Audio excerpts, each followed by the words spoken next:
Det landscape med flere pladser. Siwa na for landscape. Nere mawala na restaurant na iko yan ibang ko.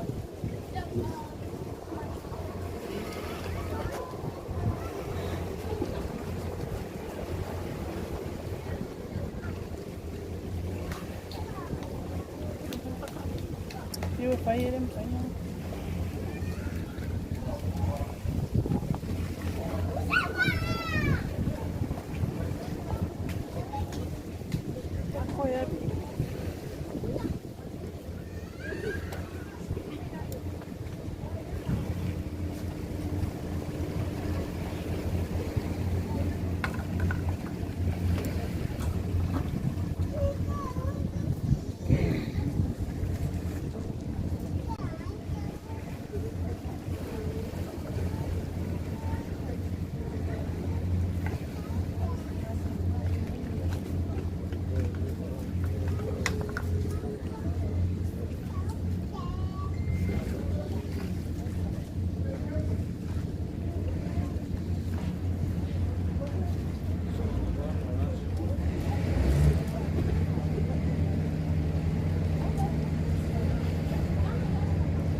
Não foi eu.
kōkō mai koe o re raparangara.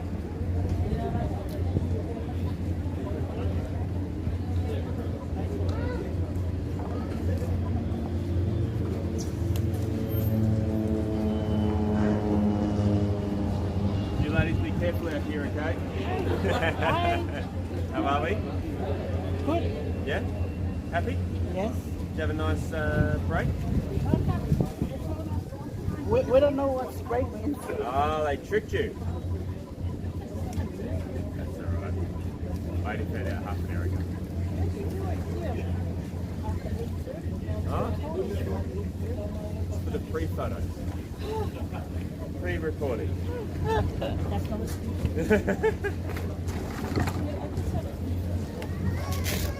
Yeah.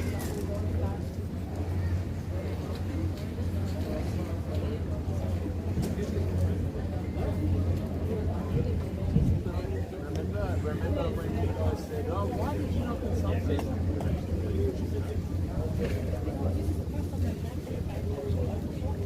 I just realized she's finished. I know. Good timing. Now that's good. Yeah, we know we've been pushing very hard. There's only so much.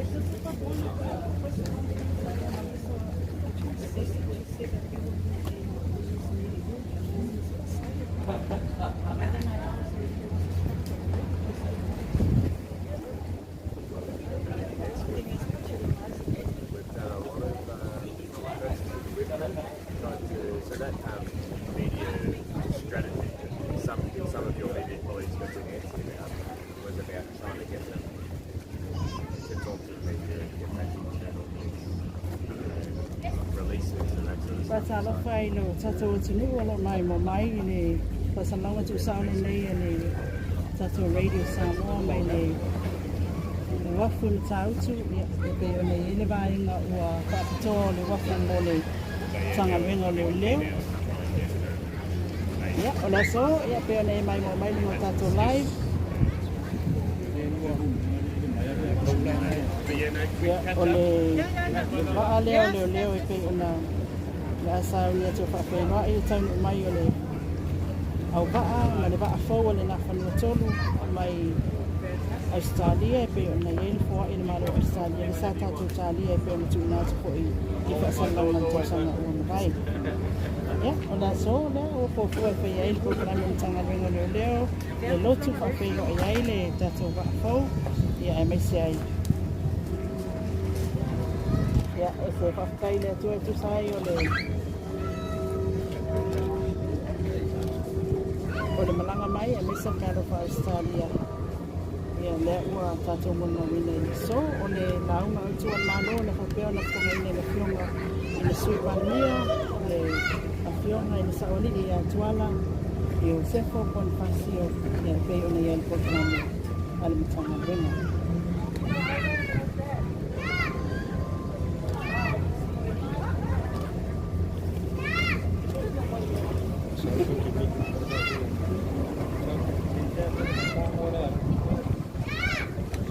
Let's move. Ya, si mapa si ila ikiki pa ina ngai pon di mana awal.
Sige kawin.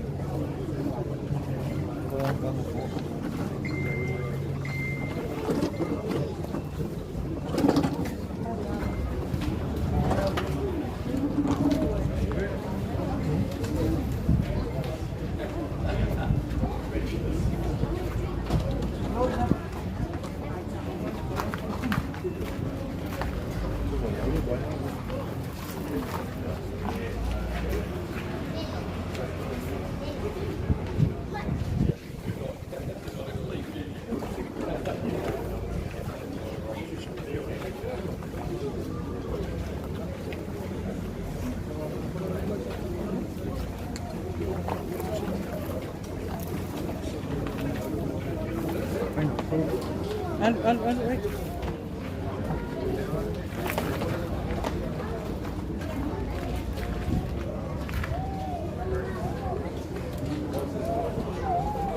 Yeah, saya kata tu ni.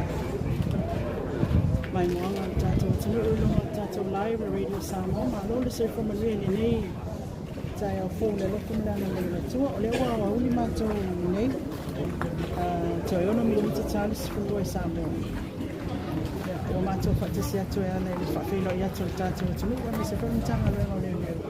Ile tau no mai ai o sa o le o le na fa no to lo ke ona.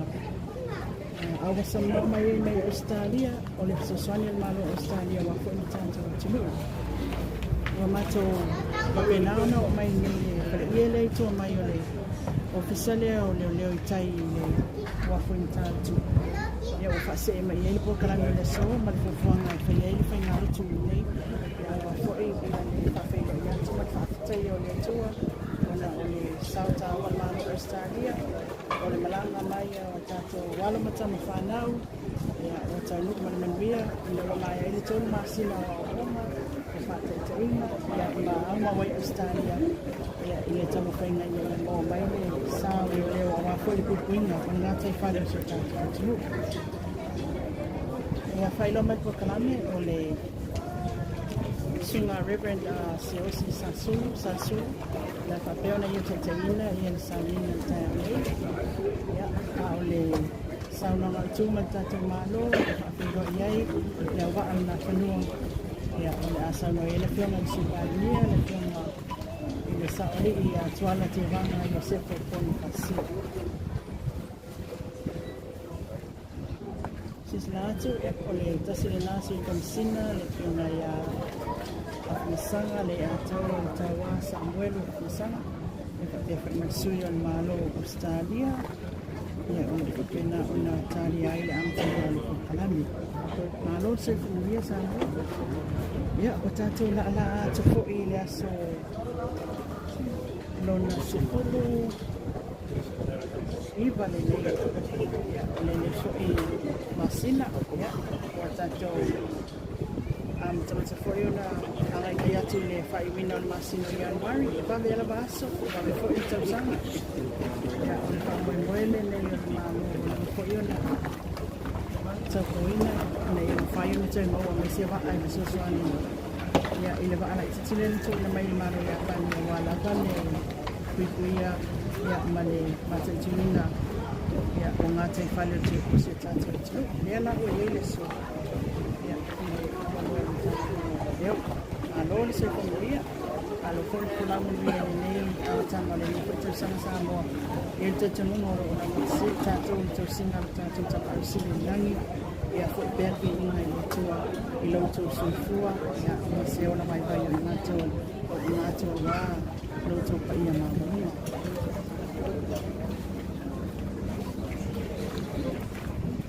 tele io nei ai ma nei fanau la te fata dia ia le tau mai nei fanau e bala au ia la tau tama ua le ua tolu masina ia o ma wai i Australia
Expensive.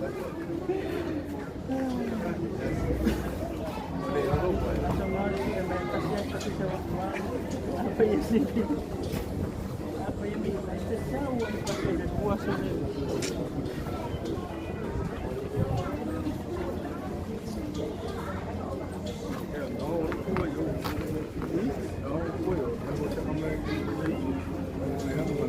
Ya, kasi lemang ano kama yung lens zoom. Lemang ano ako iyo. Sumo le o. Ele.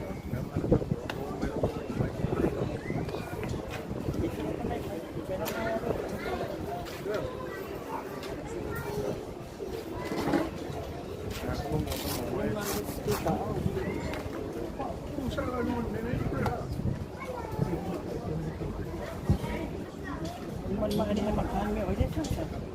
O dito sa.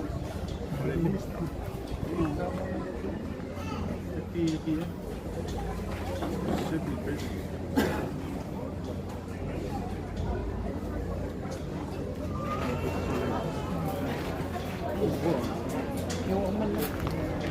Okay.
That's good. Okay, you're not one.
Ci sto trovando molto fome, ma che per come me ne vuoi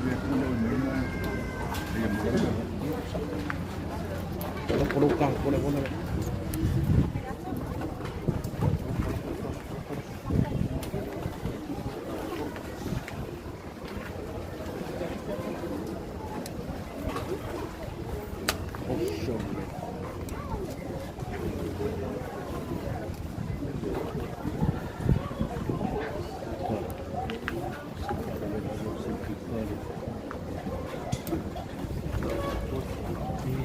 Ua nei le tai o mua. Ai ua atua o malu le tai o ki ane mana.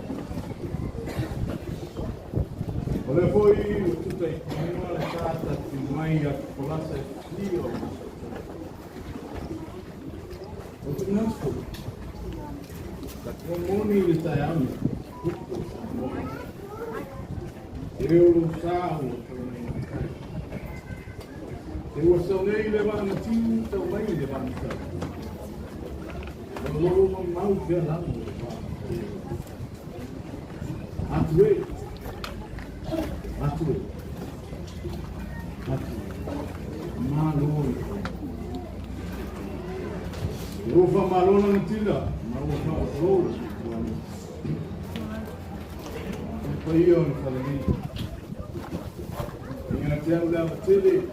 Tula iai e whapero iaki na nami a walu. E le sunu o lau suna I le sasenei.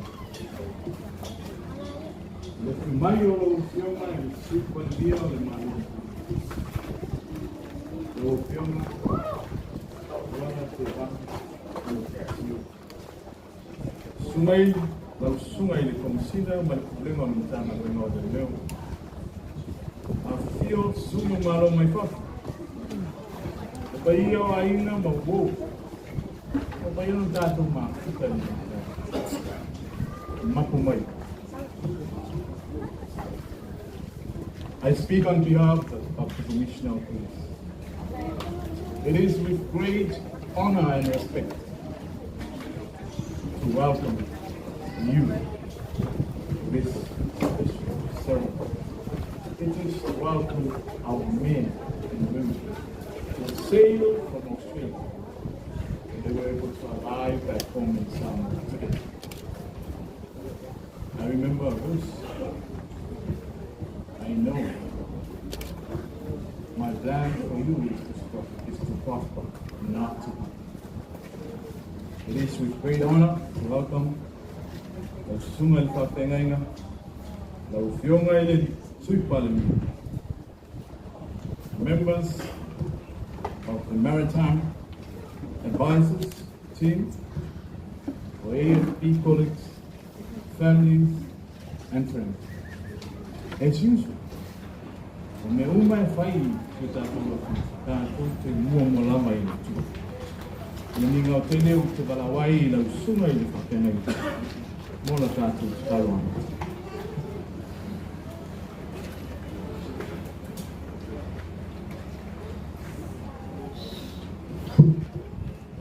Tai molo wa noa wa ala fai fia mai sa mo le tai a o tu rua ia le tatou teine le tau vale o le skolopo ia le wa ia o ia tangata pe o a we feiro a I mahilani wa lani fa solo a ko I le Facebook mulinga tangata o le a inga hilani le wa malo alan ia le tai a ia malo lava I wi lava pe I was full percent o tātou le ainga pe nu whaatasi mahilani ia pa malo le whae ia te ia o le aungo au te le tai au ia le wa whailo atu malo lava le o sa malo lava le lotu te tele pa aftai fo le whanongo longo tina pa aftai le whae atu o le a tātou tāpua I atu I le atua o te fia whaitau le salamo e se lau ma le wha. Ale vaenga mua le whai upo e rua si furu ma le ono e whapea. E whioai ai vaa. E whioai ai vaa. Psalms 104 verse 26. The first part says, there go the ships. O le wha moe mo tau nuku o le la au lea o le soifua. O le vi ingo o le atua I le wha I whaatitia a wai le mawhai o na whaatau uina se wha moe pe a le whaatasi mai le mana a le tātou tāpa au sidi wa leva o na tātou moe miti wa leva foi le wha le pō le nei se I tātou toe wa aitino wa o mai I alo Samoa toa man whaatasi ai marasā O le a whaonga ni matanga ruenga leo leo. O le anganga whaafitai o le anganga ni tātou mālo. O le anganga whaafitai le nofo tatalo si a tātou atunu. Ai mai se foi o nai ainga, o wō, ai ao tātou pāanga mai Australia. The time of the psalmist, there were no big boats, just little boats.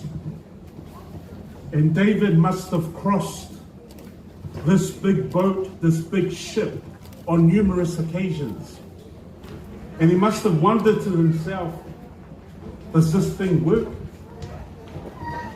Because the time of David, they were landlocked people. They used horses and camels. But he sees this massive construction, this ship, and he wonders to himself, does this thing work? Or is it a waste of time and energy? Then one day, David comes down to the sea and he sees the ship, and there it goes. And he writes it down as one of his psalms. There goes the ship. Now people will think that that's rather obscure. Rana mea ora wa mai mau mai. Rana mea wa wha mau mau mai. Wa whio wai wa aru le wha. A wā o le mātau wa tā vita. O le māfua anga e whau si ai le wha. I aru runga le vasa. E reo se wha moe moe o se wha tele. O se wha la poa. E teu teu waini wafu. O le mea nā sa ia la ngona ile a nganga le whaafitai ma le whaange tia. O le mea tonu na nā sa ia tu si ai. O whio wai le wha. There's a saying that I would like to quote this morning, and it goes like this. A ship in port is safe, but that's not what ships are built for. Our wharf will look very nice with this ship being there 100% of the time. But the reason why people build ships of this magnitude, of this class, of this ilk, it is for the sole purpose to assist and to ameliorate the lives of others. I share in the sentiments of David. There goes the ship. O whio wai wā, vi ia le atua. O ye leo o iai le au wā, sanga vi ia le atua. Pa mai le pese le whānau, a iai e sūro wā o te ata i le a whā. Se le se tangata e o mai se a whā ma ata. E o mai a whā wa popole. A le winga o le tala lea. Po se a whā wha le nātura, po se a whā na whausia le tangata. A iai Yesu, ma le angango Yesu. O i tele popole. E le se atu ngalunga. A wālo iai le anganga ma le mana o Yesu. I to tonu o le wā. Le tātou au wā. O le mea tonu lea. O le mānei o le wā. A ia mānei a fo I loto a lātou. O le awa aia. Ma ngā rua le wā. Moni ai upu a polisi wha whai whi au. E ese ngai pao pao. Ngā momoli mai ai tātou e o tātou mātua. Ai tasi le sā. E tasi le wā. O le a tātou aloha. E wha pēnā pēa whai se ao ao. Mā rua piula mō moa. Ese loo a whio anga. A le mea lo mō mia. O le loto ngā tasi ma le whea alwhana. Pēa le maua le tamana nā. E mai maure taimi le tātou pā. There is another saying that I would like to quote this morning. Small leaks, if not attended to, will sink a great ship. o nai tutulu ma mehi o lo mama nai mama I titina pe ane fo ia e ono ngoto ai le va se tu manu e le tu longo longo o le tatalo le fai fe au ma le au fai ngā luenga pe o tau si la fia e pa ia o le au va iei ni fe ese a inga e iei foi me wa le fia e lesi a lesi o tamai mama ia e ono tutupu ai ma ali ai mama te tele ma tutulu e whane e tonu ai le tātou wa e pa ia o le tātou au fia le nei tae au ma lo lava e le si le tae lo le tātou a a le o tau nuu mai le vaa sa tātou te talo a le mea sili o lo iei nisi o lo iei le tu mai ma le anga vaa e ngalua ina ma ngā lugu e ai le vaa whamai le upo le apostolo o te mawhaia mea uma le whaatasi mai o le alii a te a o le whasi whai tau lea e maasani na mātou whi nau ai ma le au whainga luenga I can do all things through Christ who strengthens me. And I always say, e se le whai tauina o le upu lea.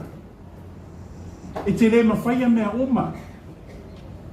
Pe au whai atu e te nei, e te au I New Zealand, e te mawhaia.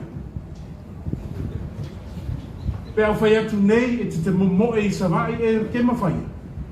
E te le mawhaia mea oma.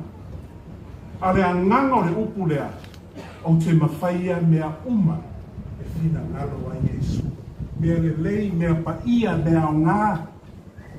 That's the meaning. I can do all things that Christ will for me. Pea whina ngalo Yesu mo mea le lei, mea o ngā, ma mea paia. Whai. E te mawhaia mea uma, ma mea le lei I le whātasi atu o le ali. O le pese iwa sifuru ma le lua le li inga pe ese leo mānei ai nā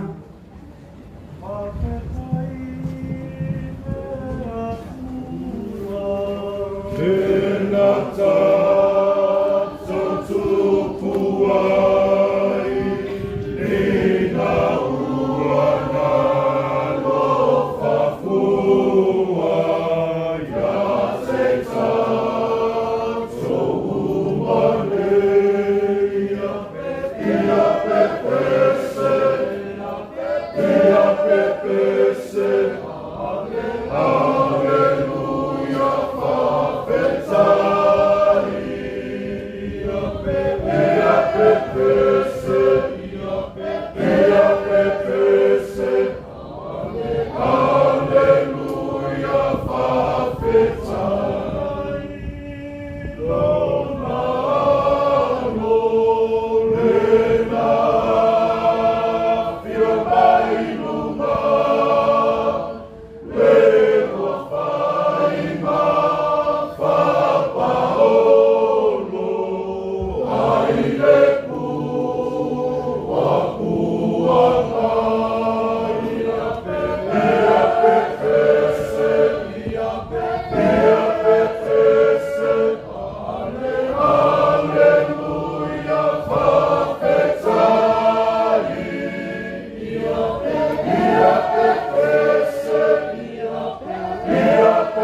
sila fia le wha moe moe, wa au whanga poto ai au tangata le atu wai. Wa mātou te talo ma le mātou au ngani, ia whātasi mai le mana o lo nganga pa ia. E re ngata e wha uinga o mātou tangata, ai mai se fo le nei sā po le nei vaa tele. Wa e tuuina mai ia mātou wha ngā ma le ami o tonu. Wa mātou te talo le atu wai ma le anganga whawhetai. Mo i lātou sa wha ma ite le nei wha moe moe. O i lātou foi o loo iai le tō mai maanga vaa. Ina ia lātou ngā rue ai, mga rue ina le nei vaa tele. Ai mātou te talo. Ia whātasi mai oe a nganga pa i ai le mātou whesoso ani si. Ia whātamau a inga ina o mātou tangata whātau vaa ma le vai vai. A mai a lau poto ma lau whina ngalo. Ia tāwhi e se ai le whātau vaa ma le valea whale tangata. O mātou te talo le atu mai. Mātou mawhaia mea uma mea le lei. O mea uma e tauta uai laua whio, ma maua lunga ai le vi inga o laua whio. Ai le ono le tau le lei o le tangata. Mātou te talo i anga le lei pea. I le mātou mālo nei. Nā tau wa vea mo mātou tatai, fo ai bea ia i la tau le maua tele. Tai foi whale nuu, whale tana le lei, ia fo ai bea le mana malama ia i la tau. O ania mātou a leo mo mātou se le atu wai, o mātou tu uina atu. Ia whasau ina mātou i le toto le tamai māmoe. Whamamaina o loto maanganga, ia e whafauina o mātou tangata. Ia ono mea matatau, o ni tangata e tāra ina lau tāra le rei. O na mātou te tāro lea whātasi matatano le leoa, o mātou tu uina atu. Ala manuia ma le while mua lau a whio le atula ta mā. Le alofa siri ese o Yesu ke riso lo mātou ali i whaola. I le mana mafutanga whai pea mo e a nganga pa i ai. Ia lunga i mātou nei ma lau whanau i le lalolangi atoa. Nei se o le whababa.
Thank you, Reverend Dr. for the word of encouragement, word of wisdom. And this is why God's life is the history of mankind. What went wrong and why mankind needs God.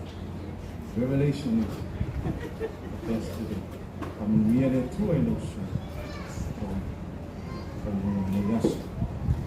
Ole nei mano te balawai ma le whaanoalo I le sunga I le sui palemia o Fiona wala I se te vanga Bonifacio mo lau sunga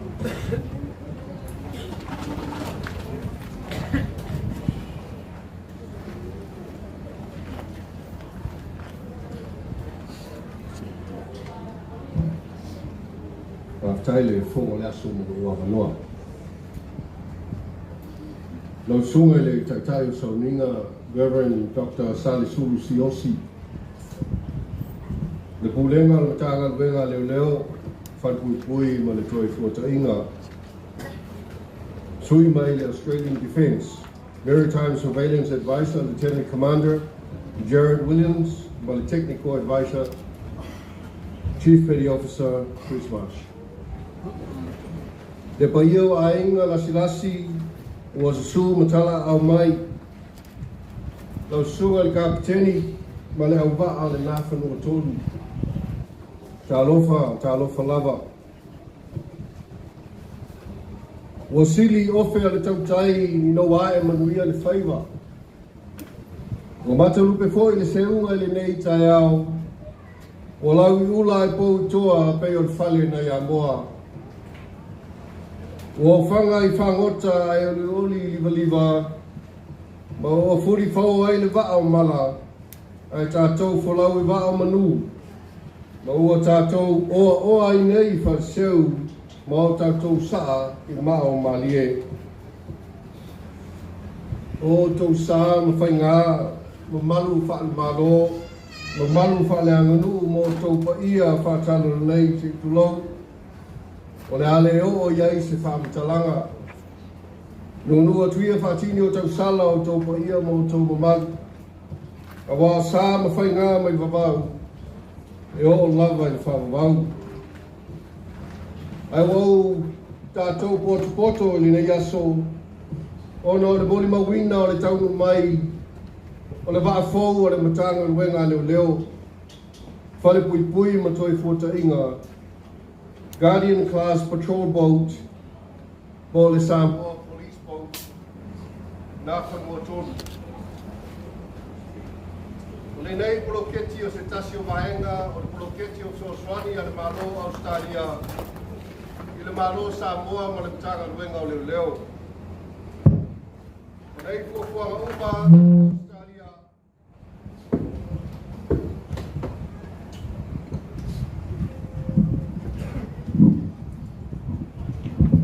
O nei fuafuanga uma a Australia. O whaia ina ia malu pui ai le atu Pasifika. Iona tamau ainga, ma iona o ngā sami, whapea le pulea ma le whasoasoa ina le lei. A wale lumana I saonga le mu o na tangata. E boboli atu ai le whaamalo I lau sunga le kapiteni. Malau au waa, o taunu o manu ia mai whanua le wholaunga. Ia whai lea mawi inga le atua, ai tu mau le whatau waa I o tātou tangata. Tali tonu le manatu, sa o tau whalau ma le whatau tua, ma le whamoe le tapa au le langi, wa lai le nei whailo inga whiwhia le nei tai au. Ma lo foi a inga le onsai ma le nofo te talo, o tau sang whiwhia mai ai le nei aso, a wā le whailo ai atu o le whanau o tele masina o wala a wā lava le wala awina mo ngā ruenga whatino a le matanga ruenga.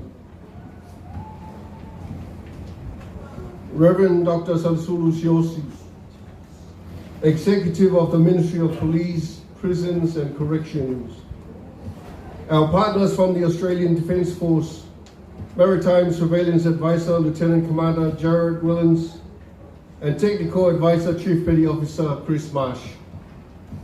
Families and friends, Captain and crew of the Guardian Class Patrol Boat, Nafanua 3.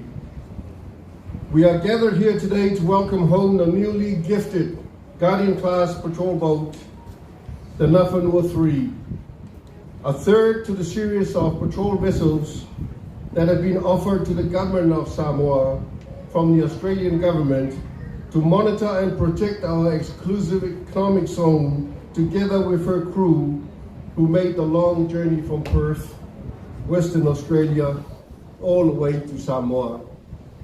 We would like to acknowledge our close partnership with the Australian government for their ongoing assistance to the government of Samoa as we are witnessing yet another costly asset which will be of great assistance to the security of our waters. On behalf of the government, we would like to acknowledge the courageous captain and crew of Nafanua 3 who sailed through the vast Pacific Ocean, stopping at 3 ports along the way, and has arrived home safely this morning. I just want to say, welcome home. I would like to acknowledge the management of the ministries, our families and friends, as well, who are gathered here today for your prayers to guide and protect the crew and Nafanua 3 on his journey home. Ma lo whaftai te lava, soifua.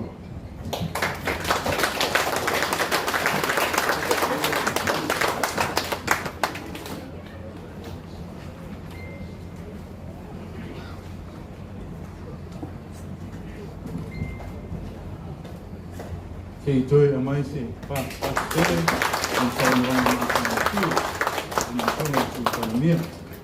Olo whatau wā e whaima, kongo la pionga ni kumsina, e mori aturu whakatele i lau fionga. O lea ua alo fia le teitua ma le teiana, o mali e fōi o utara lata ma o mau.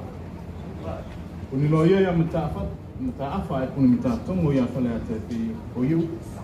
Ia alofa ngia e le rii se kua lau fio. Tawa veino tiute ma whaiva, a wā tiute e mo le atu na mo. O lea o tātou taunu mai le si ui o le tātou tauninga ina me tai au. O te whasinsira atu koi, o lopo tāpena ina, e le fionga di komisina ma le pūlenga. Whamalo tino, a walama le whonga kau mawha. Pa ia o le nei maaputanga, ai o te tue balawai ma le whalaro i le kusuma. Patene mole tatu tarafai.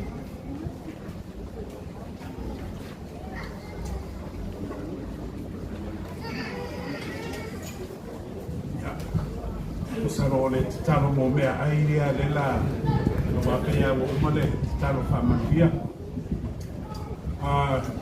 Just something, this morning, God spoke to my heart that, just to advise our crew, because I'm so I admire you so much. I come from Aporima. That is a village where it's just the sea. And yeah, the making of Mangulele Kautala. So I'm in awe of you. And that's why I always advise. And I believe as a lecturer in governance and people, the best, it's nothing to do with the asset of the boat's nice. But our greatest asset is our hearts, it's our minds, our spirit. And that's what makes us Samoan. And someone told me this little story. A man goes into a hotel and he goes, I would like a room. And the lady says, sorry, we have no room. And the man says, I beg your pardon, I think you missed the point. My name is Improvement. And the lady goes, well, I don't care what your name is. There is no place, there are no rooms. And then the man says, there's always room for improvement. I hope you get that one. The meaning of Okala, there's always room for their capacity. There's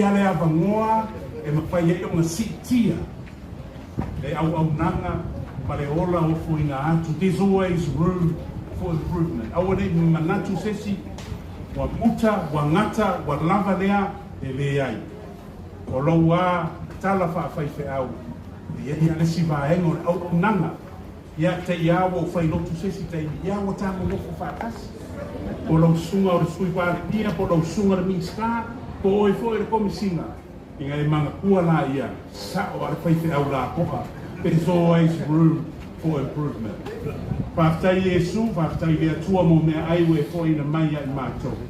O mātou tatalo, lea tua ia whapa ia ina. Whatasi mo mātou tino, whamanuia e na saunia. Mātou manatua ma le alofa lātou e leo maua le lei whamanuia. Anga le lei, anga alofa pea loa fio ia i lātou. O na mātou tatalo lea ma le mātou o lenga ono Yesu. Amen. Ya, ngala wake mal farolo le tato va se sumai se o le tato wanta e se se le